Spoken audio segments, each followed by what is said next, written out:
Okay. Taurus. Okay, Taurus. Hello, my dear Taurus. Hello, hello, hello, hello, mga my dear Taurus. Kumusta naman kayo, mga my dear? I hope and pray, mga my dear Taurus, na nasa mabuti kayong kalagayan sa mga oras na ito. At ang gagawin natin ngayon, mga my dear Taurus, ay ang iyong second half of January 2025, mga my dear, second half of January 2025.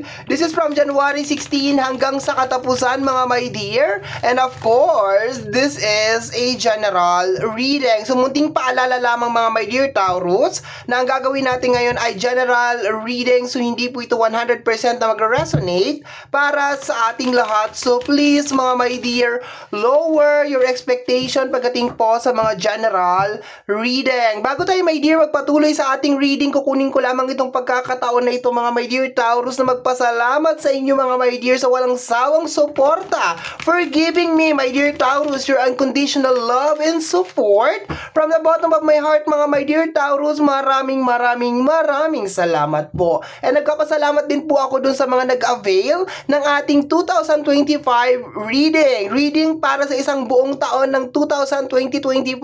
Maraming salamat po sa lahat po na nag-avail. At dun po sa mga interesado, mga my dear, ang ating pong 2025 reading or ang ating reading para sa 2025 is still ongoing. Noong December 17, 2024, mga my dear, ako po ay nag-sale, okay? So, parang pamasko or pa-New Year, handog ko na rin po sa inyo, mga my dear, okay? For only 1,000 pesos, mga my dear Taurus, meron ka ng 2025 reading. Umiexena yung motor, narinig nyo ba? Naloloka ako, okay? So, mga my dear, sa mga interesado sa ating 2025 reading, mga my dear, nasa description box down below yung link ng ating Facebook page, PM is the key ko, napapanood mo tong reading na ito sa ating YouTube channel. Maglalagay ako ng link sa ating description box down below. At kung napapanood mo naman to, my dear, sa ating Facebook page, mag-direct message ka na lang, okay? So, let's go na tayo, mga my dear Taurus. 8 cards in total. 8 baraha, my dear, ang ilalabas natin. Umpisahan na natin, my dear Taurus, ang iyong reading. Tingnan natin, my dear, kung ano mga eksena at kaganapan at kung ano-ano para maaari mo makasalubong sa iyong second half of January 2025. Tingnan natin. Pares-pares to, my dear, ha? Pares-pares na tayo. Para mabilis yung ating reading, okay? Pares-pares. Tingnan natin. Okay, first card mo, my dear, is the energy of the King of Wands. Okay, focus. Tingnan mo, my dear, kung gaano nakasara, my dear, yung kamay niya. Parang meron ka ditong gusto talagang mangyari, okay? Parang merong pressure, okay? Parang meron ka ditong gustong mangyari, okay? Once again, that is the King of Wands konektado, my dear, sa energy ng action. So, ibig sabihin, wala siya sa isip mo, my dear. Gusto mo siyang gawin. As in, may kasamang move. So, ano ba yung mga example, my dear, nito? Meron kang gustong ilipat, meron kang gustong umpisahan, yung mga ganun, my dear. So, kumbaga parang yung iyong mga laman-laman, my dear Taurus, ay nanginginig at meron kang gustong gawin, okay? Parang meron kang gustong ilipat, meron kang gustong ayusin, okay? So, tingnan natin, my dear Taurus, anong kasama niyan is the 3 of Cups, okay? Related sa success, okay? So, mga my dear Taurus, sinasabi dito sa card na to na masyado kang focus, my dear. Posibleng you are very hardworking. Trabaho ng trabaho, my dear. Second half of January. Ayan, trabaho ng trabaho. Focus mo, my dear, is energy ng success. The 3 of Cups, ayan, no? Celebration, achievements. Para meron ka ditong, my dear, gustong ma-achieve. January pa lang, meron ka ng gustong ma-achieve, okay? Nakukuha ko rin, my dear, sa card na to na parang meron kang gustong matapos or meron kang gustong maayos, my dear, okay? So, maganda naman yung energy niya kasi ang pinaka main energy niya is, kahit nasabihin natin na medyo agresibo, my dear, siya sa energy ng King of Wands. Ayan, nakikita mo naman, my dear, talagang King of Wands. Si King of Wands, my dear, pag sinabi niya, my dear, pakilipat yung bahay namin sa kabilang kanto, kailangan magawa mo ng paraan, okay? I'm just joking. Ang hirap mo naman pasayahin. Ngiti-ngiti naman dyan, okay? No? Nagjo-joke ako. Hindi mo ba na-gets, okay? So, anyway, balik sa reading natin, sinisegue ko ng mga konting mga joke-joke para hindi naman masyadong seryoso at hindi ka naman makatulog dyan habang nakikinig, okay? So, my dear, maganda tong energy na to kasi this is connected, my dear, sa energy ng success, achievement, okay? Meron kang gustong ma-accomplish, meron kang kaagad gustong matapos, my dear. Nararamdaman ko rin sa card na to yung pagiging hardworking mo, my dear, sa second half of January 2025. Very, very nice, my dear. Very, very nice, okay? May nakukuha ako dito, my dear, mga my dear Taurus. May kinalaman, hindi talaga ako nagre-reading talaga na may kinalaman sa health, pero kailangan ko sabihin to kasi naramdaman ko, okay? Tinapik ako ng mga spirit guides ko. May kinalaman sa health, okay? Be careful, my dear, mga bandang stomach, mga bandang tiyan, okay? Digestion area, nguyain daw ang pagkain, okay? Posible din, my dear, na baka maka-experience ka ng mga stomach pain, diarrhea, my dear, mga ganon, okay? So, basta, nguyain daw ang pagkain, kumain daw, my dear, ng dahan-dahan. Yun na nakukuha ko, my dear, okay? So, let's go na tayo, my dear, sa yung second row. Second row ng ating mga, my dear, Taurus. Tingnan natin. My dear, Taurus. Okay, ang pagkain daw, my dear Taurus, ha? Bigla lang sumingit, my dear. The Ace of Pentacles, wow! Pera, blessing, mga my dear. Tingnan natin kung anong partner niyan. Okay, definitely, my dear, may magandang mangyayari sa'yo. Definitely, okay? We have here the energy of the Strength card. Okay, tibay at lakas ng loob ang iaalay. Okay, my dear. Ang nakukuha ako dito, my dear, na energy is gaano ka kadeterminado, gaano ka open, gaano ka kabukas, my dear Taurus, na i-receive itong blessing na to. Definitely, my dear, meron kang blessing dito, my dear, okay? Life-changing, my dear, ang nakukuha ko dito. Bigla kang magkakapera, bigla kang yayaman, my dear, okay? Kaya siguro, my dear, may kinalaman sa digestion kasi baka posibleng mabibili mo yung mga pagkain na gusto mo. And warning lang, my dear, okay? Ulit, my dear, ha? Kasi may problema talaga sa bandang stomach area, okay? So, baka may mga pagkain na hindi ka pwede. So, kung hindi ka pwede, my dear Taurus, wag matigas ang ulo, matigas ang bagang, my dear, baka sikmuraan kita, okay? Wag kainin, okay? Pag bawal sa'yo, wag kainin, my dear. Hindi ibig sabihin marami kang pera as of this moment or meron kang blessing, bibilhin mo lahat ng mga gusto mong bilhin. Wag matigas ang ulo, darling. Wag matigas ang ulo, okay? Pero so far, my dear, napakaganda na nire-release na energy dito, my dear, ng iyong card. You have here the Ace of Pentacles, the Three of Cups. Meron kang Strength card, okay? Sa energy ng Ace of Cups at saka Strength card, my dear, kailangan maging committed ka daw, my dear. Maging committed ka. And napakaganda. Kasi sinusupport niya, my dear, yung energy na sinabi ko kanina. Na as in, you are very hardworking talaga. Nagtatrabaho ka talaga, my dear. Nandoon yung focus mo, yung concentration mo, my dear, sa success at saka sa goal, my dear. Okay?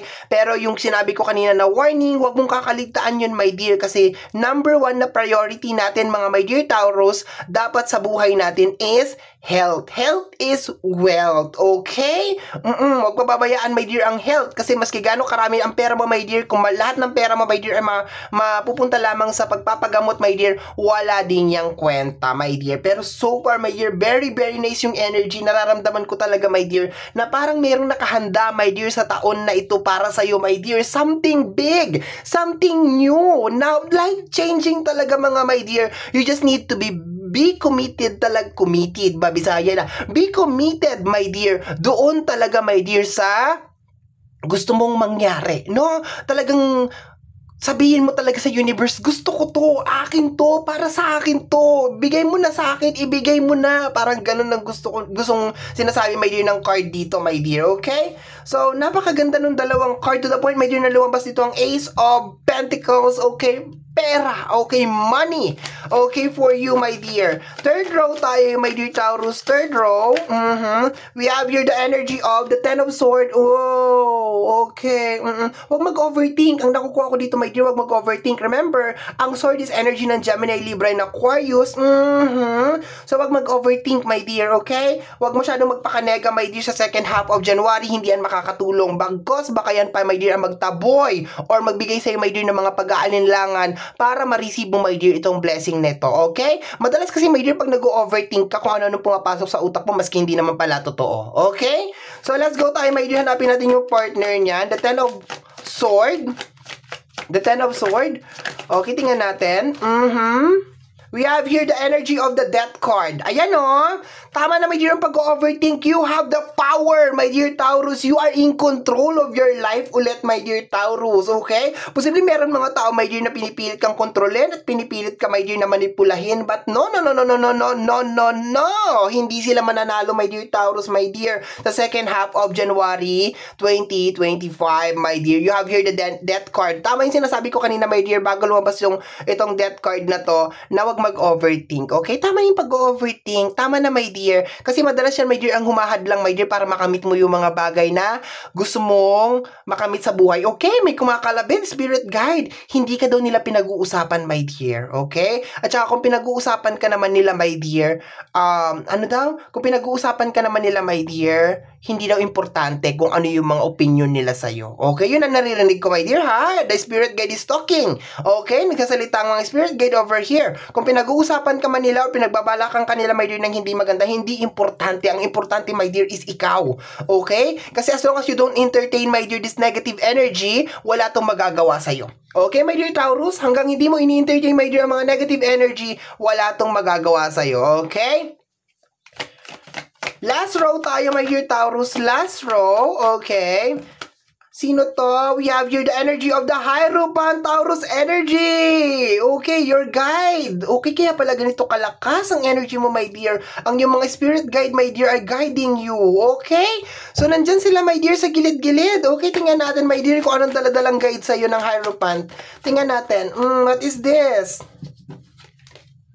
The Three of Wands, my dear, your angels, your guide, ginaguide ka, my dear, na mag-move forward. Congratulations, you are so blessed this year. Nararamdaman ko talaga, my dear, na may something na mangyayari sa iyo ngayong taon na to. Of course, hindi magiging perfect tong taon na to, my dear Taurus, for you. Meron pa rin talaga mga ups and downs. Pero as long, my dear, na matututo ka, my dear, na for January, okay, second half of January, sinasabi dito, my dear, stop overthinking. No? Huwag ka mag-overthink na mag-overthink, okay? So yan, my dear, ang warning sa'yo for second half of January, stop overthinking. Trust your guides, my dear. The Three of Wands, alam mo ba, my dear, tuwing lumalabas, my dear, ang Three of Wands sa akin, next level. Konektado din to, my dear, sa energy ng travel, okay? So, my dear, parang inaangat ka ng mga spirit guides ng ating buong may kapal na may likha, my dear, ng langit at lupa, my dear. Inaangat ka niya, my dear, okay? This second half of January 2025. And random ko naman, my dear, sa isang buong taon, ang ating buong may kapal, my dear, the creator of heaven and earth, my dear, is on your side. Okay? Naririnig niya, my dear, ang iyong mga dasal, ang iyong mga dalangin, my dear.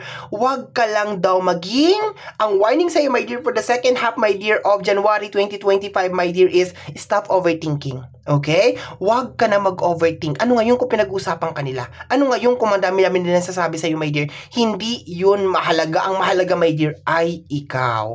Okay? Napakaganda, my dear, ng iyong energy, my dear. Okay? Napakaganda. Very, very nice. Actually, ang negative lang talaga dito, my dear, is ito. Ito. The 10 of sword and the death card. Actually, hindi naman talaga siya ganun talaga, my dear, ka-negative. Kasi ang sinasabi lang naman dito, my dear, is stop overthinking, no? Tama na, my dear, yung pag-overthink, okay? Kasi baka yan na, my dear, ang humadlang, my dear, sa mga bagay na gusto mong mangyari, okay? Bottom deck of the card, my dear, is tantararan, i-research mo to, my dear, sa Google kung anong ibig sabihin ng Six of Wands. That is more on success, achievement, my dear. Ang lakas talaga ng spirit, my dear. Kanina pa lang mag-uumpisa pa lang ako mag-reading. Parang may nakukuha talaga akong something, my dear, na parang life-changing talaga sa'yo, my dear. So, please, wag mong sayangin to, my dear. Grab it. Pahalagahan mo, my dear. Embrace mo, my dear. Because I know, deep inside, my dear, my heart, that you really, really deserve this, my dear. Ang dami mong hirap, ang dami mong pagsubok, my dear, na pinagdaanan, my dear, sa buhay. At panahon na, my dear, para masuklian itong mga paghihirap na ito, my dear. Congratulations, my dear. Congratulations. Ayan, my dear. We have here the Three of Swords. Ayan. So, yung mga heartbreak mo, mga disappointed mo, my dear, mga disappointment mo, my dear. Ayan, oh. Mag-e-end na siya, my dear. Mag-e-end na siya, my dear. Okay? Congratulations, my dear Taurus. I really love your reading, okay? Hindi ako masyadong pinahirapan ng reading na to. Okay? Kasi maski hindi ako magsalita, my dear Taurus, tingnan mo lang, my dear, yung mga baraha. mga barahan na mismo, my dear, ang magsasabi sa iyo. And pinaliwanag ko naman details by details, my dear, no? So, maliwanag naman siguro yan sa inyong lahat, no? Maliban na lang kung ayaw mo talagang tanggapin tong reading na to. Char! Okay. So, my dear Taurus, yan ang reading mo para sa yung second half of January 2025, mga my dear. Somehow, my dear Taurus, kung nagustuhan mo to, especially kung napadaan ka lang, don't forget to subscribe. Pag-click, my dear, ang notification bell para ma-update ka sa aking mga upload. Kung napapanood mo ito, my dear, sa ating YouTube channel. Kung napapanood mo naman to, my dear, sa ating Facebook page, don't hesitate. Huwag na mag-alilangan, my dear, na mag-like and mag-follow sa ating Facebook page. Free to like, free to share, free to comment sa lahat ng ating mga videos, mga my dear. Once again, my name is RJ, also known as Apo J. Maraming salamat po, and until next time, tarararang, bye-bye. Thank you, my dear.